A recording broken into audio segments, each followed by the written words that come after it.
أعوذ بالله من الشيطان الرجيم بسم الله الرحمن الرحيم الحمد لله رب العالمين الرحمن الرحيم مالك يوم الدين إياك نعبد وإياك نستعين اهدنا الصراط المستقيم صراط الذين أنعمت عليهم غير المغضوب عليهم ولا الضالين آمين ربنا لا تؤاخذنا إن نسينا أو أخطأنا ربنا ولا تحمل علينا إسرا كما حملته على الذين من قبلنا ربنا ولا تحملنا ما لا طاقة لنا به واعف عنا واغفر لنا وارحمنا أنت مولانا فانصرنا على القوم الكافرين ولا حول ولا قوة إلا بالله العلي العظيم وصلى اللهم على محمد وعلى آله وصحبه أجمعين والحمد لله رب العالمين. Take it away, Suhail.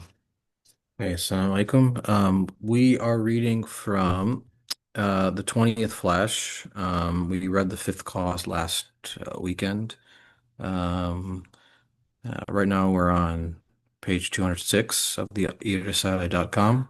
So fifth clause, just a brief summary. Fifth clause was looking at another reason for the lack of union, disunity amongst the people of guidance. And it's a question of whether there is sincerity. And what is the reason for that? So another cause he mentions in the fifth is that people may think people of guidance are they have dispute because they're weak, and people of misguidance they have union because they're strong. But it's actually the opposite. The strength of the people of guidance comes from a relationship with their creator, and the disunity um, is because that belief is so strong. There's no need for other individuals, other people. Whereas for misguidance, it's so weak and impotent, like you are in need of everyone else because your concern is this life and not the hereafter. So you are looking to for everyone to support you in this world, whereas the person of belief is looking to the hereafter and their support is their creator, who is absolute. So as a result, people of misguidance, he gives an example like let's say animals. Weak animals will form a union, which makes them stronger. Okay. Um, Whereas like the lion maybe, is individually strong, but so they don't form collective unions, thus making them weaker as a result in terms of when it comes to a collective. But individually they may be strong. Whereas goats or, something like maybe individually weak, but collectively they are strong against their, predators. And so it gives a chronic example of this. It's better to go to the Arabic because there's a grammatical reason for he mentions these things, but he mentions one part of the verse in chapter 12, verse 30, and women in the city said, and the verb said is in reference to being because Arabic is a gendered language, meaning it refers to masculine and feminine nouns.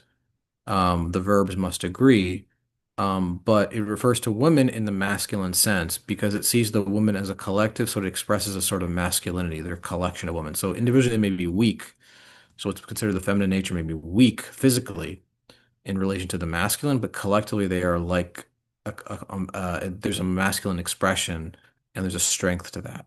There's the wisdom in that. And just like the desert Arab said, chapter 49, verse 14. Desert Arabs may be considered masculine, like strong, but actually because desert Arabs were individualistic, they weren't in need of the collective community. The verbs uses the feminine version rather than the masculine, and so it shows that individually there's a sort of a softness, a weakness, a meekness in their lack of union. Um, because they trust their own strength, as he says. Same thing with the people of truth. They submit their reliance upon God Himself, their support upon God Himself, and their belief in Him. So they don't need to present their need to others or seek aid from others compared to the people of misguidance. Um, so, um, and that's because they're not concerned with the worldly affairs; they're concerned about the hereafter primarily. Um, so as a result, they fall into dispute because, like, why am I in need of somebody else? I'm only in need of the Creator, the Lord of the heavens and the earth. And as a result, this is a way for them to fall victim to their ego as a result. And he gives some remedies for that. He said a remedy is verse chapter 8, verse 46, do not fall into dispute, lest you lose your heart. Sorry, lest you lose heart and your power depart. Meaning, in dispute, you lose sort of the strength that comes from union. Um, and that should be a rule of your conduct. Like following that principle, like to seek union rather than disunity, seeing the power, the strength in the union, the collective union of the people of guidance, especially when it comes to combating or addressing misguidance, this like wave of misguidance that's permeating the world, this falsehood that's permeating the world. Individually, you're weak. Collectively, you would be strong. And the wisdom in the chapter 5 verse, it's actually not 5 verse 3, it's chapter 5 verse 2, work together for the sake of virtue and piety, meaning this command, divine injunction to say, in working together, in union, there's a collective sort of a drive for virtue and piety. We are in agreement on this. We're all looking for virtue, collective virtue and piety. And so let us try to strive for the same thing in union because we're all looking for the same thing. This is our same sort of agreement, even though we may have different perspectives or how we approach our relationship with the Creator, but we are looking for the same perspective of same endpoint of virtue and piety and connection to the Creator of the heavens and the earth. Um, and as a result, then you may prefer, as he says, when this happens, then you become self-sacrificing. You may prefer others over oneself, and you join the caravan of truth. Um, so that's how one becomes sincere, which leads to union amongst the people of guidance. So, I don't know if anybody had any questions about that. Otherwise, we'll go to the next Yeah, can cause. you go back to the one page? I had a question. Like, so Yes. if you read that paragraph, the people of truth do not Um, recognize, right? okay. Middle. Yeah. So we're going to read right here. So the Yeah. people of truth do not recognize and seek the truth strength that is to be found in union. And then stop here, yeah, for now. This phrase, Hmm. right? Uh, and so because I think what he's saying here, because the strength in the and reliance and the belief of God is so strong, they don't see the and I think what he means by true strength is that from my perspective, I think I am strong. But when you actually compare it to the strength of community, it pales in comparison. It's like the individual desert Arab, as he quotes in a prior verse. In other words, what is true strength? What is real strength? It's in union, not in being an individual. Because he's looking at it from the perspective of if like we're all after the same goal, virtue and piety, then how can we not be unified, especially when we are dealing with misguidance? When this predator is after you, like the animal, like the goats, this fox is after you, and you are individual. What are you going to do as one person when there's hundreds of wolves, thousands of wolves coming after you? What are you going to do? That's true strength. You know, um, you think you're strong, but in reality, as the verse says prior to this, um, uh, um, you are actually individually, because you're relying on your own strength. Your associations are weak, your collective is weak, and there's sort of a softness, a weakness as a result. Um, so, and in some sense, it's a reflection of true strength, and union is a reflection of the divine source because the divine is absolute, Hmm. it's all encompassing. So, why not his creation, the same thing? In other words, why not all men together, all people together of guidance coming together and having a strength in union, just like for the source of being, his collective, his true strength is in union or not individual parts, but in all parts coming together, you know? So I don't know if that made sense. That part made sense, but Yeah, I think it's clearer because so basically, if individuality basically is the cause of conflict. Basically, that's what. yes, yeah, he's saying individual is the cause of conflict because the ego enters, and I think as he references previously. Exactly. So That makes sense. Yeah. yeah. So Excellent. Thank you. any other questions about this section? Oh, that's good now. Okay. Alhamdulillah. I think we'll probably go to the sixth cause then. So we'll read from here. This is page 208. So he starts, discord among the people of truth does not arise from the lack of manliness. So discord among the people of truth does not arise from lack of manliness, aspiration, and zeal. Similarly, the wholehearted union among the misguided, neglectful, and worldly with respect to their worldly affairs does not result from manliness, aspiration, and zeal. Similarly, the wholehearted union among the misguided, neglectful, and worldly with respect to their worldly affairs does not result from manliness, aspiration, and zeal. It is rather that the people of truth are generally concerned with benefits to be had in the hereafter, and hence direct their zeal, aspiration, and manliness to those important and numerous matters. Since they do not devote time, the true capital of man, to a single concern, their union with their fellows can never become firm. Hmm. Since they do not devote time, the true capital of man, to a single concern, their union with their fellows can never become firm. Their concerns are numerous and of a wide scope. As for the neglectful and worldly, they think only of the life of this world, and they firmly embrace the concerns of the life of this world with all of their senses, their spirit and heart, and cling firmly to whoever aids them in those concerns. Like a mad diamond merchant who gives an exorbitant price for a piece of glass worth virtually nothing, they devote time, which is of the highest value, to matters which in reality and in the view of the people of truth are worth nothing. Paying such a high price and offering oneself with the devotion of all the senses will naturally result in a wholehearted sincerity that yields success in the matter at hand, so that the people of truth are defeated. As a result of this defeat, the people of truth decline into a state of abasement. As a result of this defeat, the people of truth decline into a state of abasement, humiliation, hypocrisy, and ostentation, and sincerity is lost. Thus, the people of truth are obliged to flatter and cringe before a handful of vile and lonely men of the world. O people of truth, O people of the law, people of reality, and people of the path, all worshiping God, confronted by this awesome disease of discord, overlook each other's faults, close your eyes to each other's shortcomings, behave according to the rule of courtesy established by the criterion that is the Quran in the verse. Chapter 25, verse 72. When they pass by an error, they pass it by with honorable avoidance. So let me just pull up the verse here.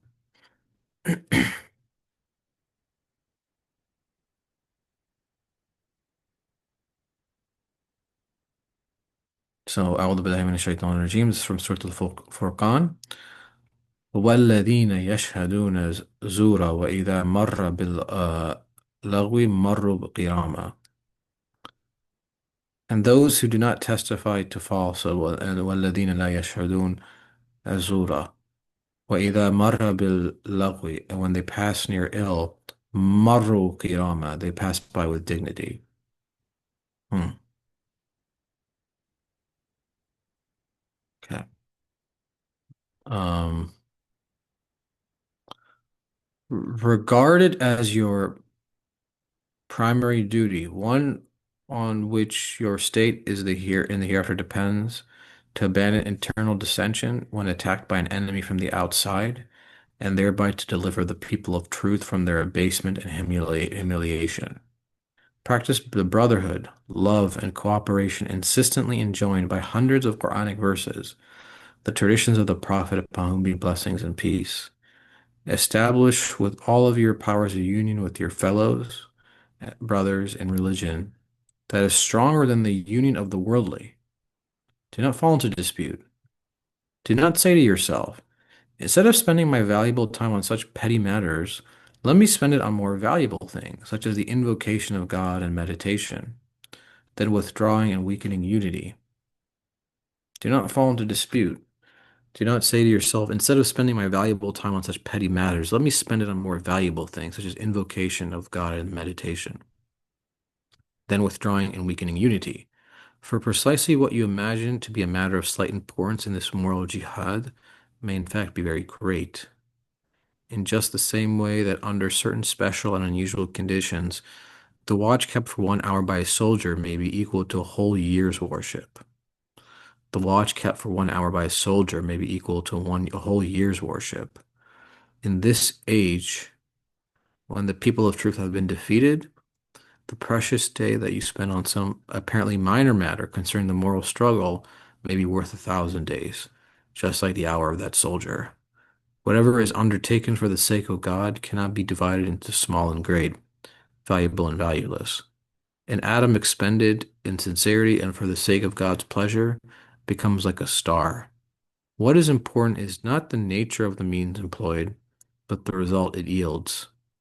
As long as the result is God's pleasure and the substance employed is sincerity, any means to which recourse is had will be great, not small. This is a very interesting cause, pretty deep. Um, so my brief summary. Again, he starts off with every cause. He says, "You may think people of misguidance have disunity, and people of guidance have misguidance have unity for this reason, but no, it's not the case. Things that you would think that they'd lack, it's not that they lack these things. So in this cause, he talks about how one may think the people of truth do not have unity because they lack manhood, aspiration, zeal for that unity, whereas people of misguidance may um, they have aspiration and zeal for unity um, and manliness. So it's actually quite the opposite.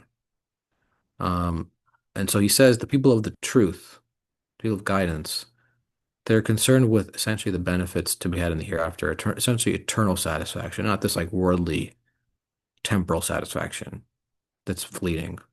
And so they direct their concern, their aspiration, their zeal, their work, their hard work, their intent, their concern to that hereafter and what the hereafter means for them. You know, so they don't devote, as he says, time, which is the most important resource for an individual, is the time they're given in this world. You know, the life of this they have, whatever, however long or short it may be. They're not concerned about like, oh, let me try to build union with one person, this person. So this is a very singular, very what they think maybe like a worldly concern. Like this is just a very simple matter. Let me direct my concern to the creator, not to like other individuals. So that's why he says their concerns are numerous and of a wide scope, meaning their concerns are numerous. I think what he's saying by that, numerous in the sense that they're concerned about all the matters of the hereafter, the knowledge of God, the relationship with the Creator. Having union with a person seems like what's the point of that? No, it just seems irrelevant. Who needs that? And wide scope, I think, because it concerns eternity. It's concerning something beyond the nature of this world.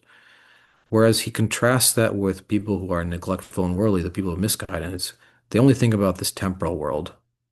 And so they embrace this life, the concerns of this life, with all of their faculties and senses, the spirit, the heart, and then they hold on strong to whatever helps them in this world. So even if that means union, that helps them in this world, they're going to hold on to it because that's what they need to embrace this world. And so he gives the example, a mad diamond merchant, um, and he said a mad diamond merchant because when you think about a diamond, is just he calls it a piece of glass. When you examine a diamond, it's really just firmly like under time and pressure, immense time and pressure, just carbon atoms. That's all it is. If you actually think about it, diamonds are actually essentially worthless, but they appear beautiful and you ascribe value to them when they don't really have any value. It's just they're nothing. That's what the people of misguidance are. They use the time, that capital he refers to, this thing we're given in life, and they devote all of their time to matters of this world, which in reality they have no value because they're all temporal. In other words, people are going to die eventually. So what value does it even have? Um, uh, so when he says the reason why there's unity is because they pay such a high price for it, and like because they're willing to give up their entire life for it. So if they're willing to do that, they are going to make sure that they succeed in that, and then thus need union. Because when you're after such thing that you are expending your entirety of your being on, like you are definitely going to try to find a way to make it work. You're going to look for union, aid from others. Um, so, um, and so as a result, he's, I think, talking about in respect to truth versus misguidance. When this happens, this collection of misguidance, they're going to defeat the people of truth. Meaning, how do you defeat this onslaught of misguidance that's prevalent in the world today? It's going to be practically impossible as an individual, even no matter how individually strong you are, because you're not a collective. Among the people of misguidance, you will be defeated. And so he says, because of this defeat, you become humiliated, become abased, um, uh, and maybe you succumb to your ego and you lose sincerity. Um, so I think when he says they're obliged to flatter and cringe before a handful of vile and lowly men of the world, meaning maybe as a result, as this defeat, then you must, you know, look to the people of misguidance to make your way in the world because now they have taken control. Now they have become those who are powerful, essentially, because you've been defeated.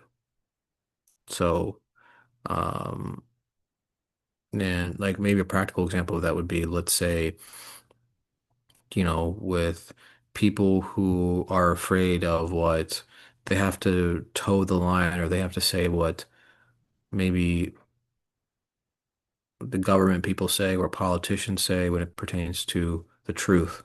They cannot express the truth. They have to conform to what is appropriate by their leaders, by people in society. Even if they have no values, those people, they have to conform to them because you're so weak and defeated. That's what happens.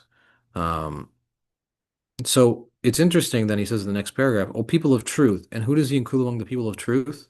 It's interesting because even though I may have disagreements with these people, oh, people of the law. So the people who are concerned about the law, the fiqh or sharia. Um, I would say maybe more so fiqh in some ways, but people of the law, people of reality, maybe the people who are concerned about like iman matters, belief matters. People of the path, those concerned with like the Sufi path, so like perfection. They're all worshiping God, as he says. So they're all seeing God from their own perspective with respect to the law, with respect to like maybe meaning of things like Iman, belief matters, maybe Sufi path in terms of, you know, ritual practices and things like that, invocations. But they're all under the same umbrella. People of truth, all trying to worship the same Lord, the same creator. And they're all faced by the same issue, this disease of disunity. How do you overcome that? You need to overlook each other's faults. In other words, be a little bit forgiving. Close your eyes to shortcomings because we all have shortcomings. So close your eyes to overlook that. Do not concern yourselves with that. And that's why he quotes the verse, when they pass by error, they pass it by with honorable avoidance. So be honorable in avoiding people's errors or faults. This is how you sort of build unity. This is difficult to do, I think, personally. I know, like, it's because you were so concerned with the truth that sometimes you have a hard time doing that. But the Quran is saying avoid this, and this is how you lead to sincerity. Um, and because the primary duty of all of these people, all of these groups, is the hereafter, and um, the way to attain hereafter for not just you, but for the collective of man, for everyone, is we need to abandon disunity, especially when we're attacked by this enemy of misguidance from the outside. And this is how the people of truth become honored again. So practice brotherhood, love, cooperation. As he says, that's the Quran implores or encourages people to do so, and the traditions of the Prophet, upon whom be blessings and peace. And this will lead to a union, a powerful union with your fellow brothers in religion that is stronger than the people of misguidance. Even though they may have a union, it's stronger than that. So don't go into dispute. Um, and he says, like, you can say to yourself, let me think about instead of spending such my valuable time, this important capital that I have in my life, which is my time in this world, rather than be concerned about like, oh, well, this person's doing that and this person's doing that. These are petty matters. They're trivial in the grand scheme of things. Let's all unite on the fact that of meditation and invocation of God. Um, so, uh, uh, sorry, sorry, I misspoke. He's saying that instead of thinking that union with your fellow brother is a petty matter, um, like thinking that, oh, this is just a as you said earlier, this is a singular matter. This is not a relevant matter. Let me just do my own thing. Let me do my own meditation, reflection on God. Um, in other words, you remove yourself from others, that you weaken unity by doing so. So don't say that to yourself that, oh, why do I need to build union with my fellow brother, people of truth? That you think that's a waste of time, but it actually is a very important matter. Because you think, as he said, it's a matter of slight importance, like, oh, what is the relevance of building union with another individual I may not even completely agree with? But he gives the example. This is a moral jihad. In other words, this is a struggle for the collective morality of man in some ways. And the reason why it's that he's saying that he gives the example under certain special and unusual conditions, meaning especially like in this age when misguidance is so prevalent. This is a very special, unusual condition. Like it is taking over the world and the minds and hearts of all people, and no matter where you are. A soldier who you think may be just a singular individual and doing something trivial as the watch, maybe he's um, watching out for the enemy for 1 hour. He's just watching out for the enemy for 1 hour, a soldier. That may be greater than a whole year's worship because he's protecting the collective community against the enemy. That is has bigger consequences than his own individual worship because now it's about the entire unity, the entire collection of the people of truth. Um, so um, that is why it's something as trivial as like building unity, even though you think it's petty and it can actually have significant, important consequences in terms of addressing misguidance. Um, so, and he says, and trying to reference like what I mentioned, what he said earlier, he says, whatever is undertaken for the sake of God cannot be divided into small and great, meaning if you think about it, when you say, I'm going to devote myself to the Creator, who must be absolute, how can then you talk about being individual then? Because by definition, all things point back to the Creator. He is all encompassing. All things necessarily point back to Him, refer back to Him, lead back to Him. So when you can say, I'm going to concern myself with the individual, you are ignoring other things within creation. You are, and so you need to concern yourself with everything else as well as a result. So unity is a big deal. You can't then say, "Oh, this is my creator. I'm talk about him individually." No, it's a very big matter to talk about. Um, and so um, this Adam, he says, expended in sincerity for the sake of God's pleasure, building unity, becomes like a star because it's so valuable, because it's actually being sincere and honest to the absoluteness, the unity of the Creator. Because you yourself are trying to reflect that in the creation, trying to build unity and harmony amongst the people of truth. Um, so what matters is not necessarily like what you think, how much valuable it is, but what the result is. So this unity yields a great result in addressing misguidance. Um, so I'm sorry that was pretty long for me to say, but that's what I took away from the sixth cause. So I don't know if you have any thoughts of your own on this. MashaAllah, wonderful summary, Alhamdulillah. Yeah. So the capital of the time. So that's related to sincerity, actually, what we spend our time on. That's one thing I got from this passage. Right.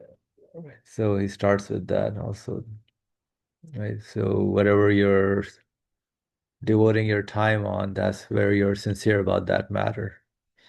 And of course, again, like the point you made also about the individuality and ignoring the universe or other beings that are also there, then that leads you nowhere as well. But I think in terms of this part, and then why are these people of truth kind of humiliated and abased based on the other guys, let's say the people who are at Dunya or the people of this world?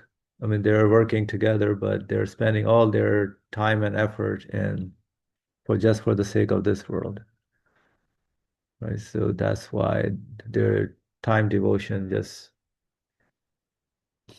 although they're successful, of course, they follow the order of the universe, and but they spend all their concerns and matters are just nothing to do with the hereafter, just this life of this world. And in that sense, I think that's why the people who are working for a different purpose in terms of their hereafter or to connect with their Lord, the people of truth. So they kind of are based in that sense. In that, is that what you got also? Yeah, yeah, exactly. So you said, I guess I really like that you said time is equal to sincerity, meaning how you spend your time, this limited resource you have reflects like how sincere you are. So, if you're spending it on worldly matters, there's like no sincerity in that. Like, what is the value of chasing the world when it's temporal and you're going to die?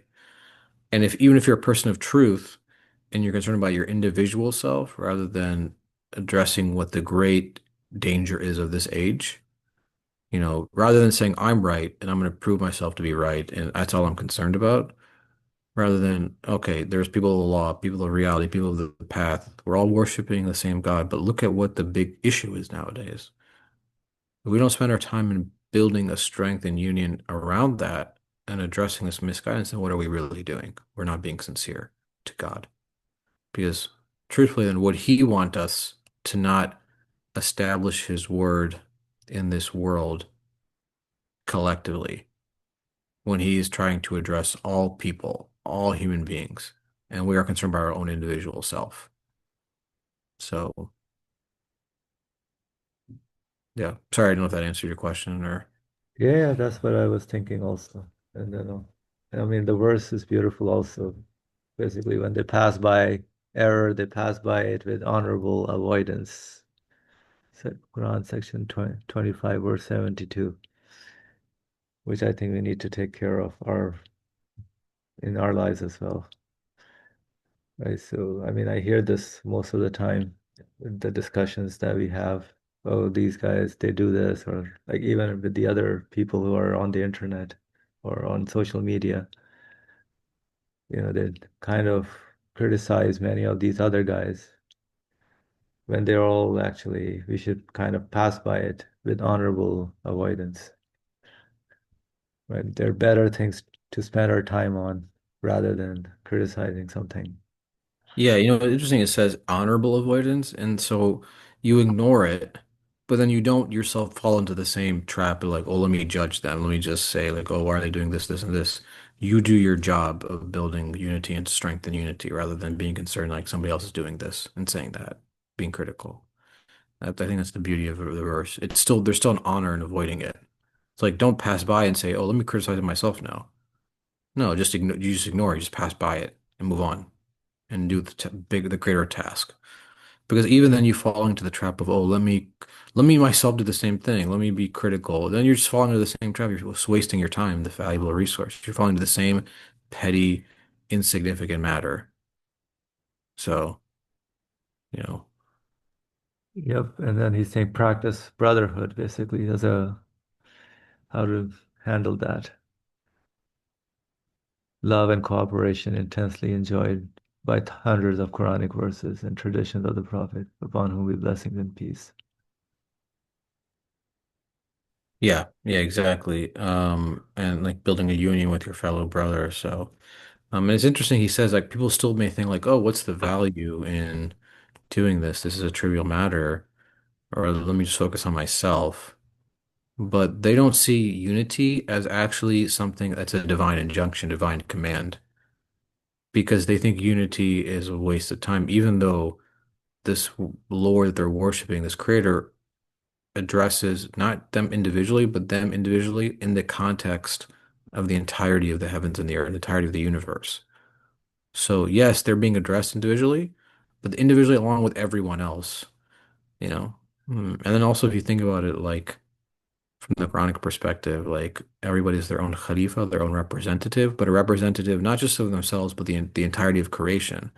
How can you not then try to build unity? when you are trying to not just represent yourself as an individual, but then also represent the entirety of creation, your fellow man, your brother, your sister, even the plants, the animals, everything all together, you know, and presenting your need before the Creator, presenting your plea. How can you just do that as only individual? You have to do it together as a collective. Because you are being addressed collectively, individually, but also collectively. And also when you represent yourself, you are representing yourself individually, but on behalf of the collective in a way, if you really think about it. So,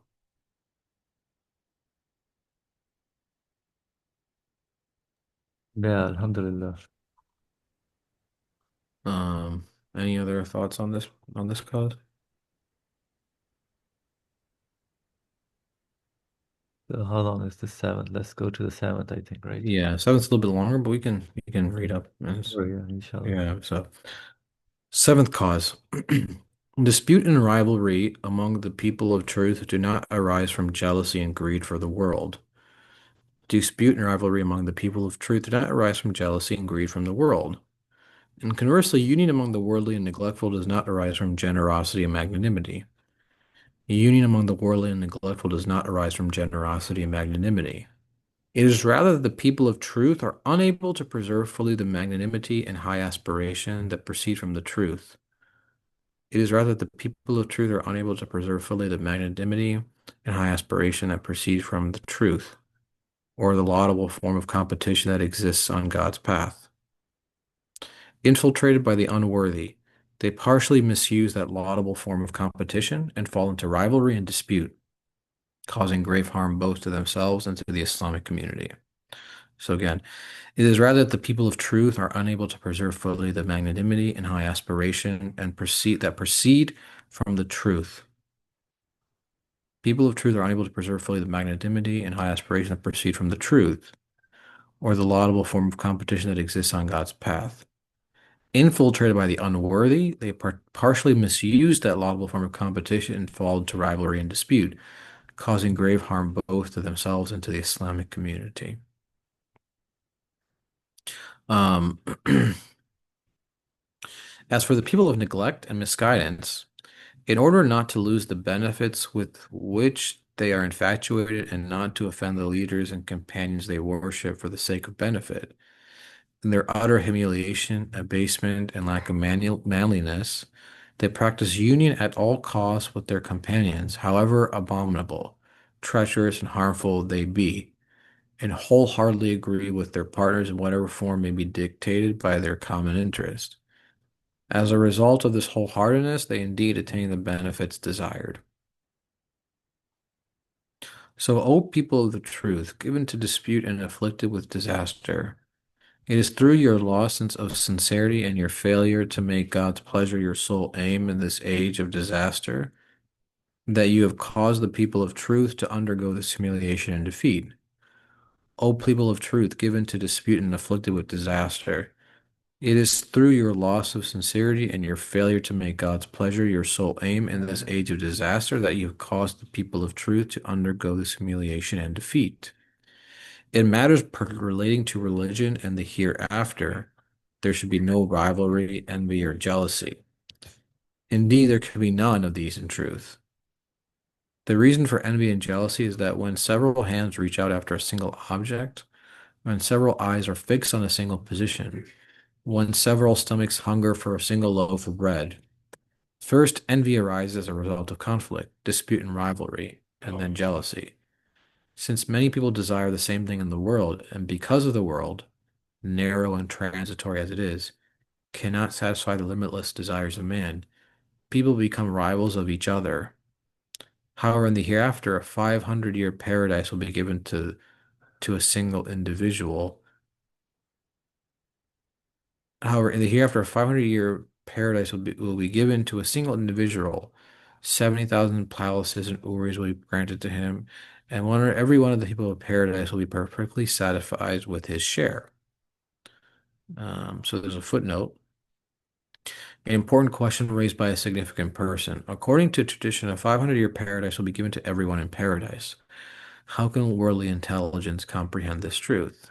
And the answer, In this world, everyone has his private and temporally limited world as broad as the world, the pillar of which is his life. In this world, everyone has his private and temporally limited world as broad as the world, the pillar of which is his life. He makes use of his world through his inner and outer senses.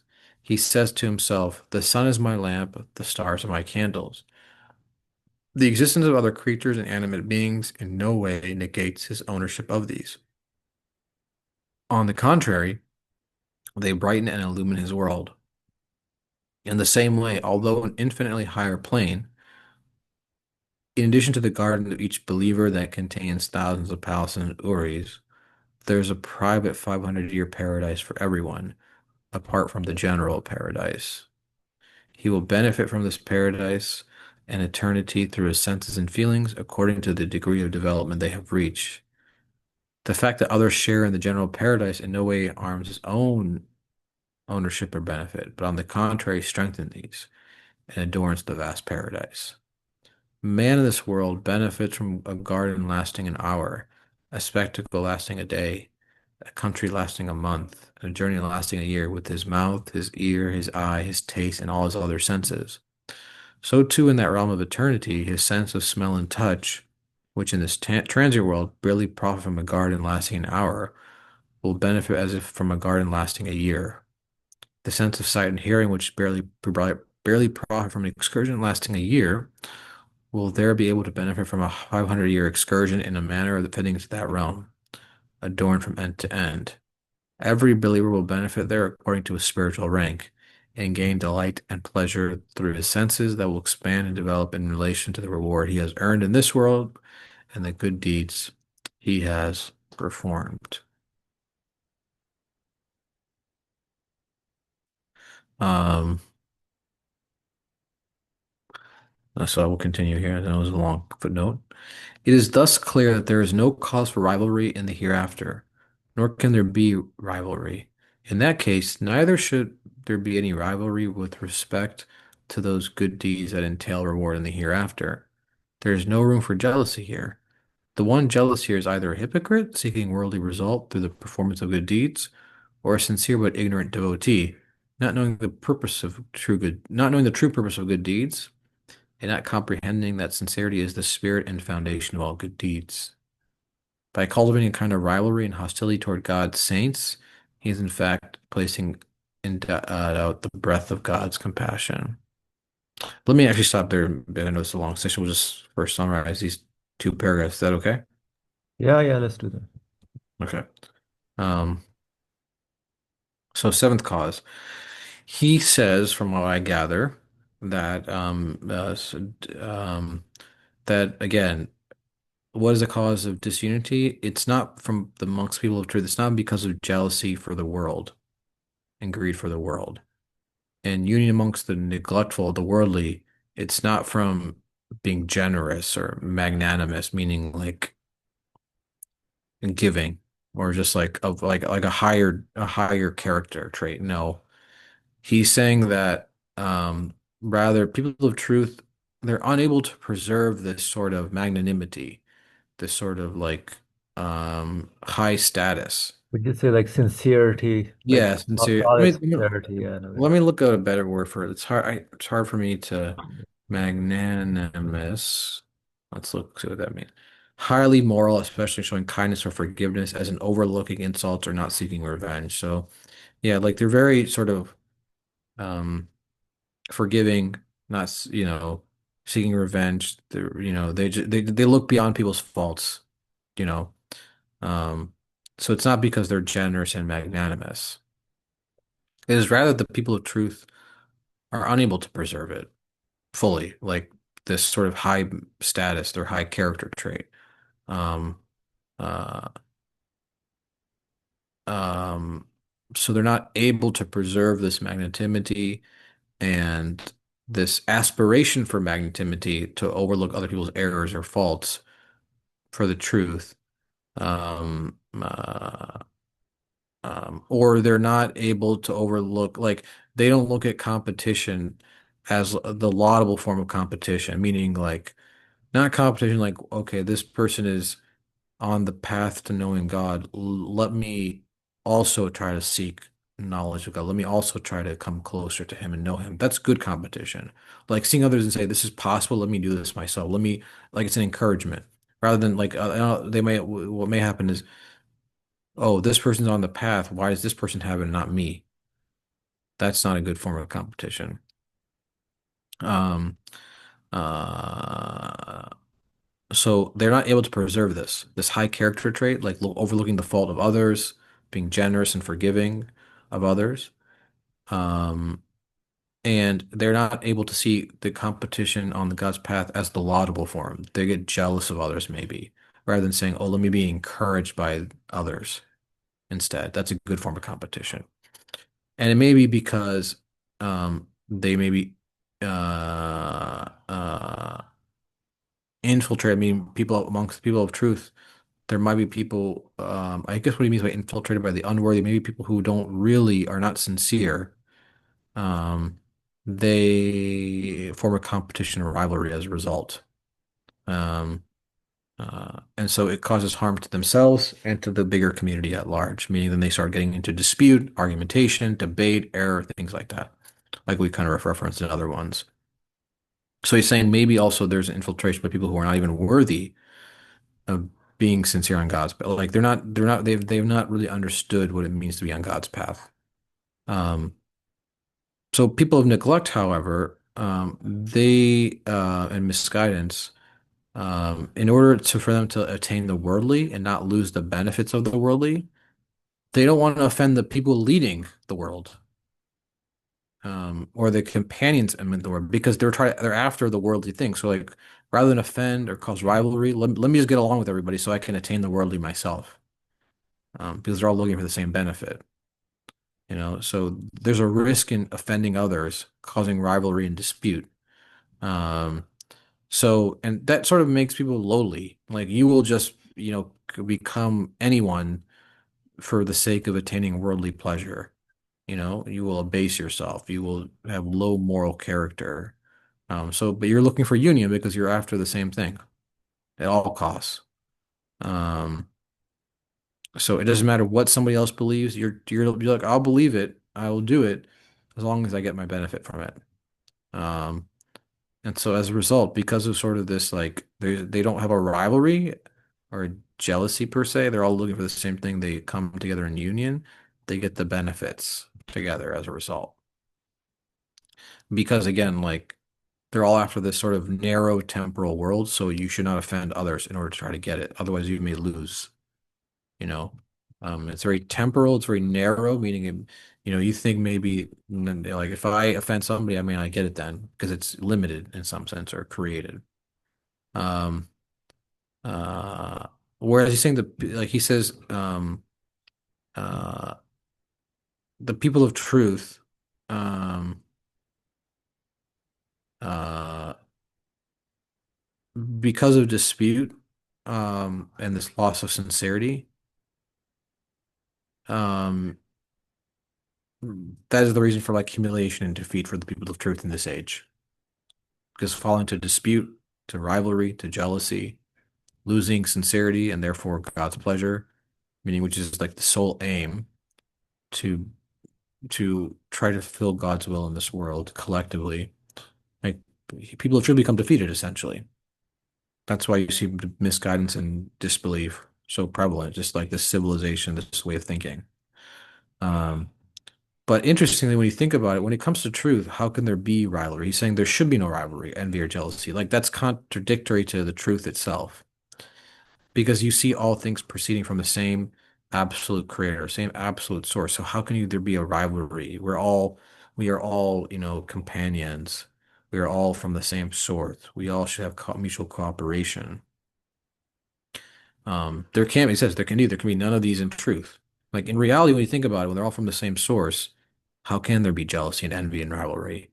Um, and he says the reason for envy and jealousy is when multiple hands reach out to a single object, fixed on a single position. Several stomachs hunger for a single loaf of bread. So you first get envy, dispute, and rivalry, and then jealousy when somebody else has and you don't have it. Um, Uh, um, and so since many people desire the same thing in this world, maybe they're after um, being right, being known. Why don't, as you said previously, why don't the students follow me instead of somebody else? You're after the same sort of limited thing. You become sort of envious, jealous, and you have rivalry and dispute and become jealous because you are fixated on such a very temporal, worldly matter. And this can never satisfy the limitless desire of man. This is not what man's after. Um, and so, but when it comes to eternity, as he says, each person, when it respect to eternity, every person is given their own private paradise. Um, and will be perfectly satisfied with the share because when it comes to the absolute source, everyone is given what they're appropriately due. Nothing is diminished. It's not like me going after a single loaf of bread with other people, or it's going to be diminished, like this temporal world. When you look to the hereafter, paradise is for everyone, and everyone is given their appropriate share. And he gives the example of this world in that everybody has their own private world in this world, meaning, and he doesn't mean it in terms of like I own something physically. Nobody can own anything. But in other words, like just because there are billions of human beings and other creatures, they're all a part of my world. They're part of my sort of, my own universe. The sun is my lamp, stars are my candles. All the beings inhabited are in my um, ownership. Just like somebody else sees me the same way. We are like they have their own personal universe, and I'm a part of their personal universe. So it doesn't I don't me being there doesn't diminish their own universe. So he compares that to paradise. That there's a general paradise, meaning there's a general world, but everybody has their own share of it. It does not diminish from anyone else's share, just like he talks about this world. Um, so, and what they're given in the paradise is appropriate to eternity and not temporal, which cannot be satisfied. This limitless desire man can't be satisfied here.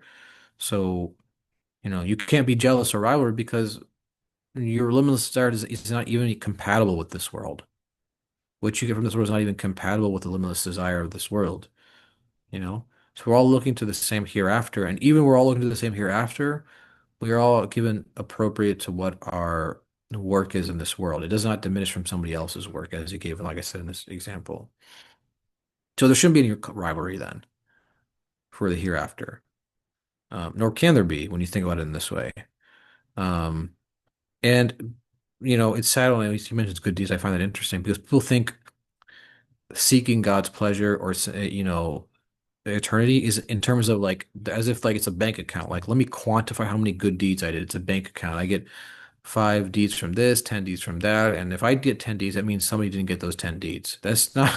That was just kind of a very strange and weird way of thinking about the world because they think pleasure is from the thing itself rather than the intent and the sincerity behind it, the meaning behind it. Because like they think it's thinking about it in terms of like this is 10, this is 1, this is 5. That's a very worldly, narrow, limited way of thinking about it rather than in respect to the hereafter, in respect to eternity.